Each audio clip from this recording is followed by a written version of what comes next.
एक ऐसा खजाना जो ना बैंक में है, ना तिजोरी में है, ना जमीन में है, ना समंदर में है, बल्कि खुले आसमान में तैर रहा है। अंतरिक्ष में तैरता हुआ सोने प्लैटिनम का पहाड़ मिल जाए तो आप क्या करेंगे? एक ऐसी चट्टान जिसकी कीमत पूरी दुनिया की अर्थव्यवस्था से भी ज्यादा है। अगर मैं आपसे कहूं कि एक ऐसा उल्कापिंड मौजूद है जिसमें इतना सोना, लोहा, प्लैटिनम और निकल है कि अगर उसे धरती पर ले आया जाए तो धरती पर मौजूद हर इंसान अरबपति बन सकता है, तो क्या आप मेरी इस बात पर यकीन करेंगे? और अगर ऐसा होता है तो क्या दुनिया भर का पैसा बेकार हो जाएगा? क्या सोना मिट्टी जितना सस्ता हो जाएगा? क्या इंसान अंतरिक्ष में युद्ध करने लगेगा? क्या उस चट्टान के लिए मारामारी शुरू हो जाएगी? और सबसे अहम सवाल, क्या वो चट्टान धरती से टकराने वाला है? अंतरिक्ष में एक ऐसी चट्टान मिली है जिसकी कीमत पूरी धरती से ज्यादा है। धरती के पास जितना पैसा है उससे भी कहीं ज्यादा कीमत है उस चट्टान की। ये कोई साइंस फिक्शन फिल्म की स्क्रिप्ट नहीं सुना रही हूँ, ये नासा की असली रिपोर्ट है और इस खजाने का नाम है 16 साइक। आज बात होगी अंतरिक्ष के सबसे बड़े खजाने की, नासा के सबसे रहस्यमय मिशन की, जिसके बारे में बहुत ही कम बात की जाती है, भविष्य की स्पेस माइनिंग की और उन अजीब ग्रहों की जो हमारी सोच से भी बाहर है। तो सीट बेल्ट बांध लीजिए क्योंकि ये सफर धरती से मंगल, मंगल से बृहस्पति और उससे भी कहीं आगे जाने वाला है। 16 साइक कोई छोटा मोटा और मामूली पत्थर नहीं है। औसत व्यास है 220 किलोमीटर। सूरज के चारों तरफ घूमने वाले एस्टेरॉयड की लोकेशन जो है इसकी, वो मंगल और बृहस्पति के बीच एस्टेरॉयड बेल्ट में है। 1852 में पहली बार इसकी खोज हुई थी। संरचना जो है इसकी लगभग पूरी तरह धातु की बनी है। वैज्ञानिक मानते हैं कि ये किसी अधूरे ग्रह का कोर हो सकता है, यानी उस ग्रह का दिल जिसकी बाहरी परतें अरबों साल पहले टूट गई। सीधे शब्दों में कहें तो ये ग्रह का दिल है जो फिलहाल अंतरिक्ष में घूम रहा है, चक्कर काट रहा है। अब सबसे चौंकाने वाली बात, वैज्ञानिकों के अनुमान के मुताबिक 16 साइक में मौजूद धातुओं की कीमत 10,000 क्वाड्रिलियन डॉलर से भी ज्यादा हो सकती है। अब जरा इसे समझिए, पूरी दुनिया की सालाना जीडीपी करीब 100 ट्रिलियन डॉलर के आसपास है। साइक की कीमत उससे हजारों गुना ज्यादा। अगर इसे बराबर बांट दिया जाए तो धरती का हर इंसान अरबपति नहीं बल्कि खरबपति बन सकता है। यही वजह है कि इसे इंटरनेट पर कहा जाने लगा है गोल्ड माइन एस्टेरॉयड। अब सवाल उठता है, अगर इतना खजाना है तो नासा उसे लेने क्यों नहीं जा रहा? यही आता है सबसे बड़ा ट्विस्ट। नासा का मकसद फिलहाल पैसा नहीं है। नासा ने 2023 में साइक मिशन लॉन्च किया है। इसका लक्ष्य है इस धात्विक दुनिया को करीब से देखना, इस चट्टान को करीब से पहचानना, ये समझना कि ग्रहों का कोर कैसा होता है। हमारे सोलर सिस्टम की जन्म कथा उसे समझने में आसानी होगी। नासा का स्पेसक्राफ्ट 2029 में इस एस्टेरॉयड के पास पहुंचेगा। ये पहली बार होगा जब इंसान किसी ग्रह के कोर जैसे पिंड को सीधे देख पाएगा। अब बड़ा सवाल यहाँ ये आता है कि अगर भूले भटके साइक धरती पर आ गया तो क्या होगा? अब यहाँ साइंस थ्रिलर का असली मोड़ आता है। मान लीजिए किसी तरह इंसान साइक से धातुएं निकाल ले और उन्हें धरती पर ले भी आए तो क्या होगा? सोने की कीमत शून्य हो जाएगी। जब सोना हर जगह होगा तो वो कीमती नहीं रहेगा। पूरी आर्थिक व्यवस्था दुनिया भर की टूट सकती है।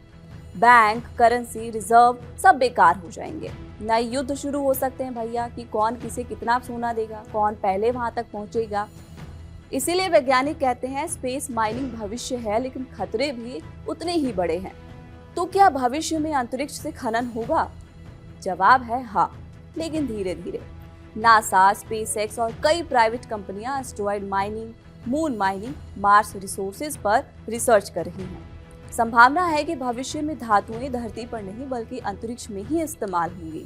स्पेस स्टेशन, कॉलोनियां, जहाज सब कुछ वहीं ऊपर बनेगा।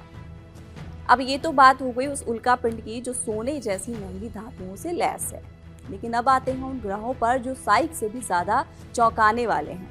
माने सौर मंडल के बाहर ऐसे ग्रह जिनके बारे में सुनकर आपका सिर चकरा जाएगा।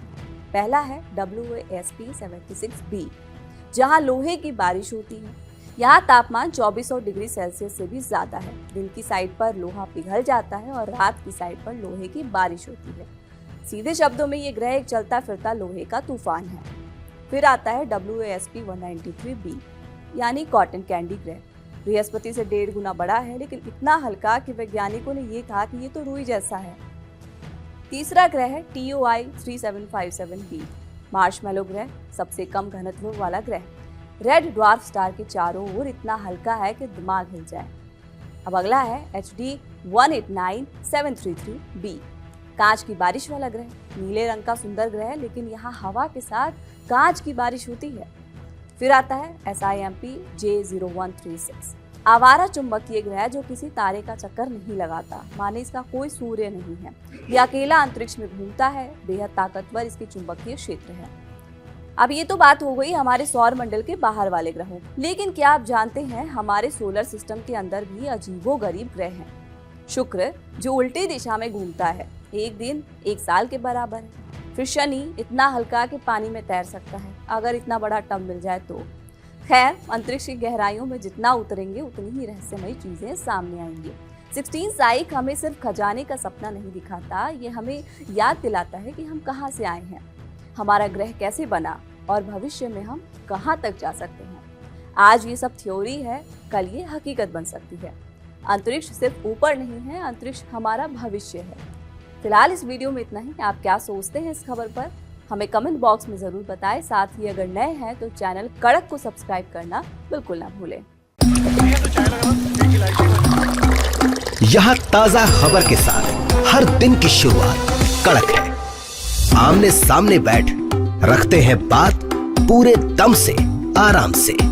चर्चा होती है बेधड़क। यहाँ किस्से कहानियों में बोल सरल और अंदाज बेहद कड़क मिलता है। जीने में एक तेवर है जो आता है सही ज्ञान, जानकारी और उससे कमाई कड़क मुख से। इधर मौके पर चौका नहीं छक्का लगा जलवा दिखाते हैं। कड़क क्रिकेट से अपने रोमांच को जो बढ़ाते हैं। यहाँ की हर बात का मिजाज एक है, मिजाज कड़क। आपका अपना YouTube चैनल कड़क लाइव बेधड़क।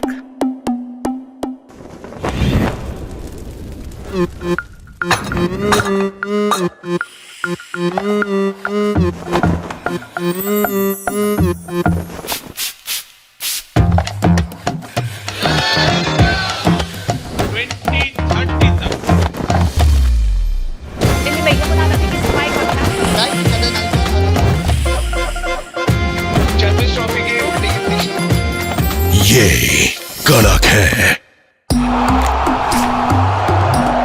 क्रिकेट का हर एंगल क्लियर कट, ओपिनियन हो या एनालिसिस, डिलीवरी होगी एकदम कड़क।